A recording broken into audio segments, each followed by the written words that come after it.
Welcome back. My name's Derek Ty. If you're new to the channel, you can click subscribe or like, and you can get more real estate related content just like this. Today we're going to be discussing 10 reasons or criteria why you may not want to sell your home to a cash investor. We're going to go through all the different aspects of a real estate purchase and determine, hopefully, if it's right for you to sell your home to a cash investor or not. Let's go.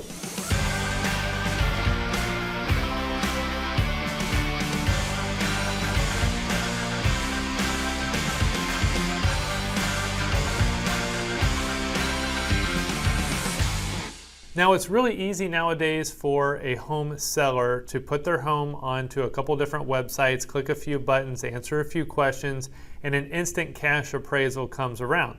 But is it right for you? Well, today we're going to be discussing all the different criteria involved with wanting to sell your home, and then hopefully by the end of this, you'll determine if it's a good decision or not. So let's get started with the very first area, and that is location. Now, if you're in an area that's super hot right now and homes are selling super fast, multiple offers, no days on the market, then maybe your property would be better sold as a retail sell. Just that criteria alone. Now, we're going to go through 9 other criteria, but if it's just a super hot location and some of these other check boxes work out for you, you may be better to contact an agent like me and say, hey, would I be better off just putting this on the multiple listing service, even on an as-is deal, and see if I get more money than a cash investor. If the homes are selling generally quickly, but maybe 30 days on the market, 60 days on the market, sometimes they need a little extra price reduction, you might be more likely to see a benefit out of a cash investor. Now, if homes have been sitting on the market a long time, there's no movement in the neighborhood, there's lots of properties you're competing with, and you got a cash offer, it might be best to go ahead and sell it. But again, unless you met with a real estate agent like me who can help you step through those 3 options and determine your location, then you may just want to keep listening below to the other criteria. Number 2, condition. So if your property is in really bad condition and needs a lot of work, then yes, a cash investment purchase may be better for you. Now, if you've got money and time to fix up the property and you get good advice from a great real estate agent or home stager on what strategic things to do to get a return on investment on the property, then maybe you'd be better off selling it retail. But if your property is in really bad condition and either you could sell it to a cash investor that's either going to flip it, rent it, or they might even tear it down and build something else on it, that might not be a bad solution for you. If your property is in good condition, then it might be better as a retail sale, but maybe you need some improvements made to it, or your agent might just say, hey, we're going to list it even with it needing some of these improvements, but just disclose what those are. The third option is if your property is in excellent condition, you probably would rather go with a retail sale because the buyers won't have to do anything special to purchase it, and they're usually willing to pay a little bit more for it than a cash investor. Number 3, inspections. So kind of going back to the last point is on condition. If you feel like your property is not going to do well at a home inspection, like there's some stuff that no one can see unless the home inspector starts poking around, then you might be better off selling it to a cash investor. Usually they don't do a home inspection. They would just do a walkthrough and they do a repair allowance, and then they might deduct that from the original offer. But again, that's hard to know until we actually see your property. If you're not worried about a home inspection, everything's going to be great, then again, that might be one where you're leaning more toward a retail purchase, a retail sale. Number 4, timing. When do you need to sell the property? So if you are looking to sell it in less than a month, it's hard to do that on the retail side market. By the time you get it listed, entertain offers, and then go through potentially a loan and appraisal and inspection, that's going to take usually 30 to 45 days at the minimum. If you are in the ballpark of 30 days to 90 days, then yeah, that's very realistic for a retail sale, but also some cash investors do need that much time to do their due diligence as well. If you're like, hey, it could sell anytime or 90 days or later, then I would definitely consider the retail route because you're going to get a lot more buyers in that time period that will be able to see it. Number 5, price. If price is the most important thing to you or the least important thing to you, this is another determining factor if you should go cash investor or not. So if you're looking to maximize every dollar out of the house and you're willing to possibly even do a little fix-ups or cleanups or things like that, then I would definitely not sell to a cash investor, because they're just going to look to, usually get 80% of the retail price so that they can make some money also. If the property does need some work and you're thinking, the price isn't the most important thing, maybe it's timing, then you might want to settle with the cash investor. If price is most important to you, then I would definitely look at the retail route. Number 6, tenants. Tenants are people that are paying to live there. So there's 3 different categories of those. A, there's no tenants in the property and you can sell at any time. That could go retail investor or some cash investors. B, you have tenants in the property and they actually have a contract and they're paying their bills. And some investors will buy that, but it's hard to sell those kind of homes on the retail market unless it's a multi-family apartment building, like a 2-family, 3-family, 4-family, whatever. The third category is if you have tenants in the home, but they are not paying and they will not leave. There's only a few select cash investors that are actually willing to take on that kind of property. I do have cash investors I work with that do this all the time. So if you do have one of those unique situations where you have tenants still in a property and they won't leave, or even if they will leave, but it's going to be a long time and you still need to sell the house, just contact me at that number below and we can give you some options on purchasing the property even with the vagabond tenant still in there. Number 7, terms. So this one's important. So there are many different types of conditions, terms, and closing costs that go into a property purchase. A lot of times cash investors are not going to disclose all their fees. Now, some cash investors have almost no fees.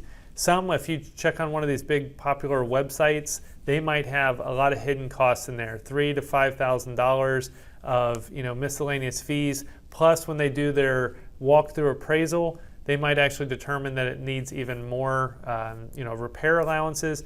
So just be careful. I would also get a second opinion. You can always contact me again at that number below, and we can determine if you're getting a fair offer or not.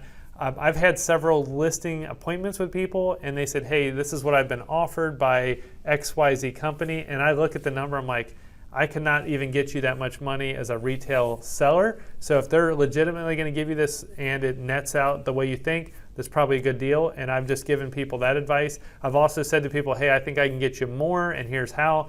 And then let someone make that kind of decision. So the terms I would pay attention to. If you and I never speak in person and you just want to grab this information, check for closing costs, title insurance, an appraisal, warranty, contingencies, who's paying the taxes, who's paying title insurance, etc.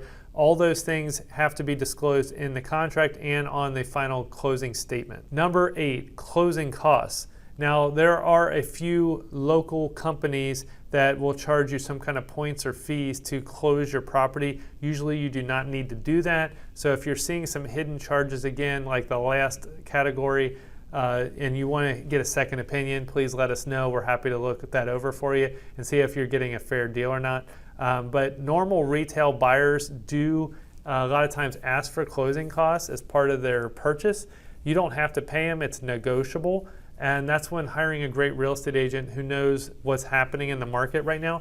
In some markets and sometimes, yes, it's very normal for the seller to be asked to pay 2% in closing costs or whatever. And there's other times where the market's really hot and the sellers aren't paying any closing costs.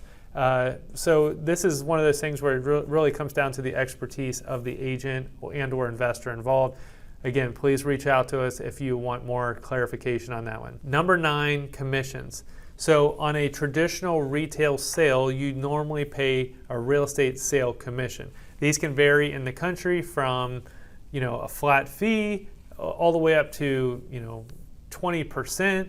And every agent, every company, they don't have a set number, so it's all negotiable. If you're looking to see what's kind of traditional in your area, just give us a call and we can give you our 2 cents on that. If you're selling your home to an online investor through a website, they do a lot of times still charge a commission because they're hiring an agent to come out and actually do a lot of the services because we're the ones that know how to do it. In some cases, they don't charge you anything, but most of the cash offers I've seen from the large national companies, they do include you paying some kind of fee to or a commission as well. So just be aware of that. That is a negotiable thing in a retail situation where you're selling through a normal real estate agent. But when you're selling to a cash investor, sometimes they don't negotiate on that and they just make you pay it. So just be careful on that. Number 10. Now again, to recap, we've gone through the top 10 reasons why you should or shouldn't sell your home to a cash investor. Number 10 is occupancy. So there are a lot of homeowners out there that don't know where they're going to go. So they want to purchase another home, but the bank maybe told them, hey, you have to sell your home first, or they're going to go rent something, or they're moving into an assisted living facility, but they need to get the money first, but they can't move until they've gotten the money to this other company. So there's this limbo period of time where you're still in the home and you need a place to live, but you also need the cash. This is actually one of those really good scenarios, and I can give you cases for both a cash buyer or a retail buyer.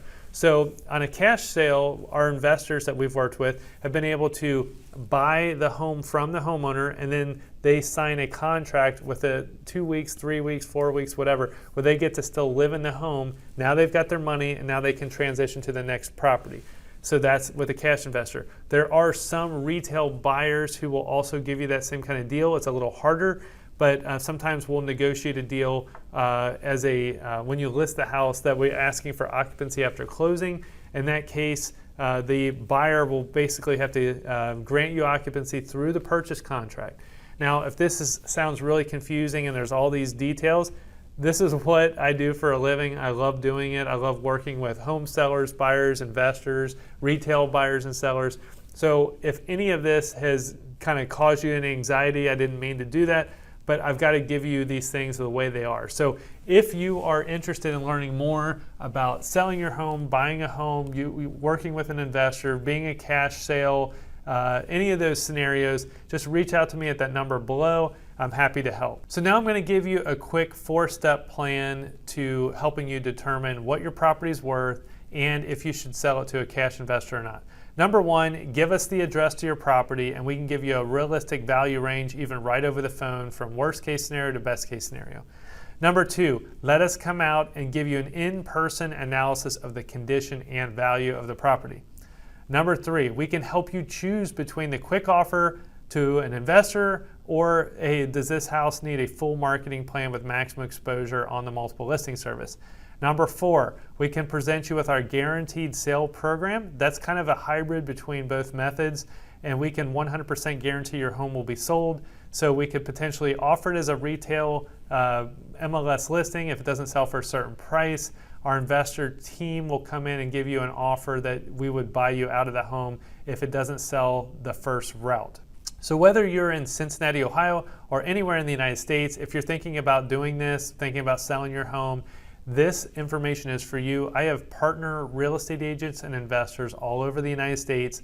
If you reach out to me, you let me know what city and state you're in, I will hook you up with someone that I would personally use if I would to move to that city or state to help you determine if this is a good thing for you to do or not. So thank you for taking your time to watch this video today. Again, my name's Derek Ty. Feel free to reach out to me at that number below, and I'm happy to get back with you as soon as possible. Have a great day.